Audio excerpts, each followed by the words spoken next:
Hello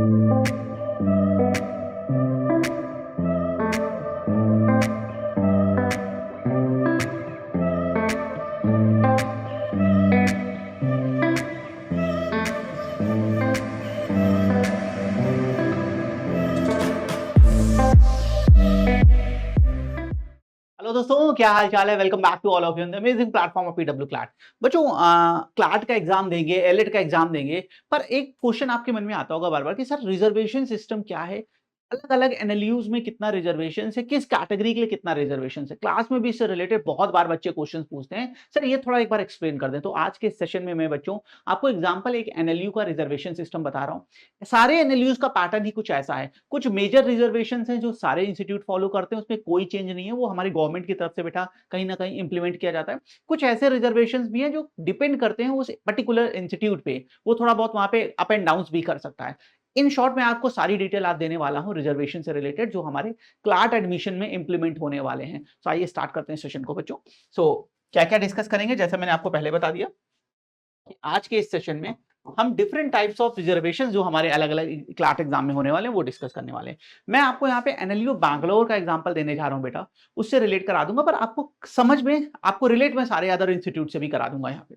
okay, सबसे पहली बात, हाँ तो ये डिस्कस करने वाले हैं। नंबर वन बच्चों, अब जरा देखिएगा कि टोटल ये नंबर ऑफ सीट्स है, हमारे लिए अभी ये मैटर नहीं कर रही, हमें नंबर ऑफ सीट्स नहीं देखना, क्योंकि मैंने बताया एनएलयू बैंगलोर का डेटा है तो वहां के हिसाब से सीट्स है। हम रिजर्वेशन देख रहे हैं, यहाँ पे सीट मैट्रिक्स नहीं देख रहे हैं। तो बच्चों ध्यान दीजिएगा। सबसे पहले एसटी कैंडिडेट जो होते हैं हमारे, इनका लिए 15% रिजर्वेशन है। शेड्यूल ट्राइब जो एसटी कैंडिडेट होते हैं बेटा, उनके लिए 7.5 का रिजर्वेशन है।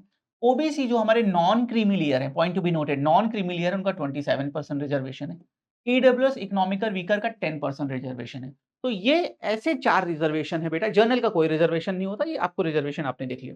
बच्चों ये 4 ऐसे रिजर्वेशन है जो हर एक एनएलयू में इंप्लीमेंट होते हैं। आप इवन कोई भी एग्जाम दोगे, कोई भी गवर्नमेंट एंट्रेंस एग्जामिनेशन का या जॉब का एग्जाम देने वाले हो, तो ये रिजर्वेशन फॉर श्योर उसमें वर्क कर रहे होते हैं। ये गवर्नमेंट की तरफ, सेंट्रल गवर्नमेंट की तरफ से बेटा इंप्लीमेंट किए जाते हैं।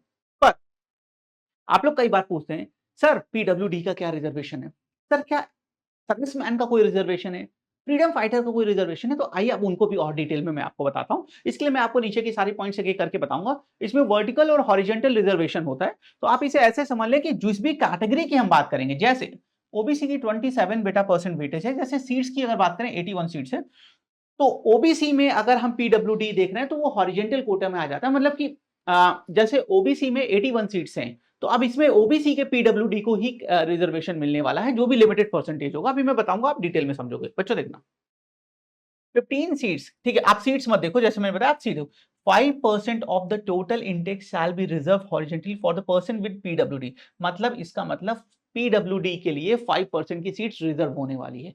अब ये 5% डिस्ट्रीब्यूट कैसे होगा? एससी में, एसटी के टोटल सीट का 5%, एसटी के टोटल सीट का 5, मतलब आपकी पर्टिकुलर कैटेगरी में जो सीट्स है उनमें 5%। इन जनरल पीडब्ल्यूडी का टोटल में मिलाएंगे तो 5%, इंडिविजुअल में मिलाएंगे तो भी 5% रिजर्वेशन उनको मिलने वाला है। ओके, उसके बाद 30% of the intact shall be horizontal for women. Women's के लिए अलग अलग कैटेगरीज की वुमेन्स के लिए बेटा, जैसे जनरल में तो जो है ये ईडब्ल्यूएस हो गया, ओबीसी हो गया, एससी एसटी हो गया, 30% वेटेज आपका वुमेन्स के लिए यहाँ पे होने वाला है इन रिस्पेक्टिव कैटेगरीज में। Point to be noted, in respective categories में। आगे 25% of the total Intex shall be reserve horizontally, ठीक है, फॉर कर्नाटक स्टूडेंट। इसको मैं आगे डिटेल में बताऊंगा। मतलब अगर कोई कर्नाटका का स्टूडेंट है, कैसे जज होगा सर, ये फाइनलाइज कैसे होगा कि वो बच्चा कर्नाटका का है, ये मैं आगे बताऊंगा। तो उसके लिए बेटा आपकी 25% सीट्स रिजर्व है। इसको ही बच्चों, इसको ही हम क्या बोलते हैं? डोमिसाइल भी बोलते हैं। आगे आते हैं, 10 सीट्स फॉर कर्नाटका, इसको ये अलग चीज है बच्चों, point to be noted, this one ये सेपरेट है। 10 seats for the Karnataka student shall be allotted as per the entrance exam merit list. Entrance examination की जो मेरिट लिस्ट है उसके बेसिस पे 10 स्टूडेंट को एडमिशन यहाँ मिलने वाला है। All required certificate supporting documents shall have to be submitted university at the time of counseling। जब आप यूनिवर्सिटी में जाओगे बेटा, जहां पे आपका कैंपस है, तो वहां पे ये सारे डॉक्यूमेंट्स आपको सबमिट करने होते हैं काउंसलिंग के टाइम पे। ठीक है, आई होप ये रिजर्वेशन समझ में आ गया। अब इसको और थोड़ा डिटेल में देखते हैं बच्चों। ये कर्नाटका स्टूडेंट कैटेगरी जिसकी हम 10 सीट्स की बात कर रहे थे, वो क्या है आइए देखते हैं।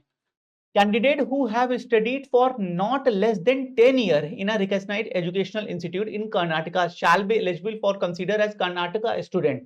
Study certificate issued by duly, ठीक है, अभी है कि मैं आपको शॉर्ट में बता देता हूँ। स्कूल की तरफ से ड्यूली सर्टिफाइड सर्टिफिकेट होना चाहिए कि आप वहां के स्टूडेंट हो, कर्नाटका में आपने अपनी स्कूलिंग की है, उसको बताता है। ठीक है, क्लियर? ओके, ये हमारे यहाँ पे बता रहा है कि हम कर्नाटका के स्टूडेंट रहे हैं। ओके, आगे आते हैं।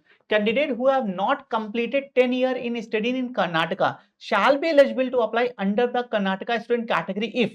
अब इसमें एक क्लॉज भी है, या तो आपने 10 साल पढ़ाई की हो, आपने 10 साल पढ़ाई की हो तो चैप्टर पूरा क्लियर है। कभी कभी ऐसा होगा कि आपने 10 साल पढ़ाई नहीं की, उस केस में क्या होगा बेटा, देखना।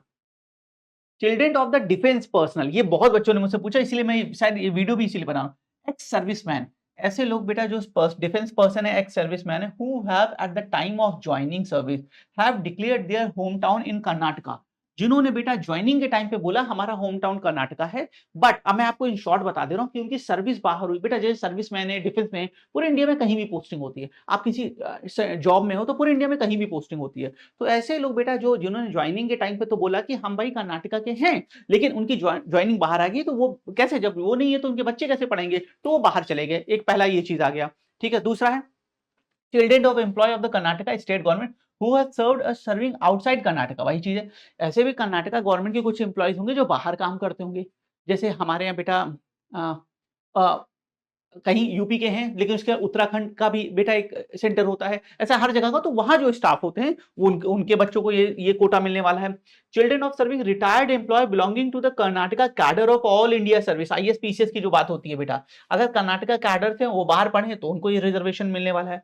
Children of the working of retired employ in the central arm force, वही चीज है, अगर किसी आर्मी में है या इससे और जो भी हमारी आर्म फोर्सेज हैं उसमें से है, पर आपने ज्वाइनिंग के टाइम पे बोला कर्नाटका मेरा होम टाउन होने वाला है, तो इन सारे केसेस में जो हम कर्नाटका स्टूडेंट कैटेगरी की यहाँ बात कर रहे थे बच्चों, यहाँ देखिएगा, हम यहाँ क्या बोल रहे थे, कर्नाटका स्टूडेंट कैटेगरी की जो हम बात कर रहे थे, यहाँ देखिए the 10 seat for Karnataka student, ये क्लियर हो रहा है बच्चों? ठीक है, इसकी जो हम बात कर रहे थे, और सेम कर्नाटका स्टूडेंट ये 25% जिसकी हम रिजर्वेशन की बात कर रहे थे, डोमिसाइल की बात कर रहे थे बच्चों, ये वो कैटेगरी है जहां पे आप इसका बेनिफिट उठा सकते हो। अगर आपने 10 साल कर्नाटका में स्टडी किया है तो वो फाइनल, वो तो क्लियर है ही है, बट कुछ और भी रीजन है, आपके पेरेंट्स किसी रीजन से वहां पे नहीं रह पाए हैं, तो भी आपको इन केसेस में ये बेनिफिट्स मिलने वाले हैं बच्चों।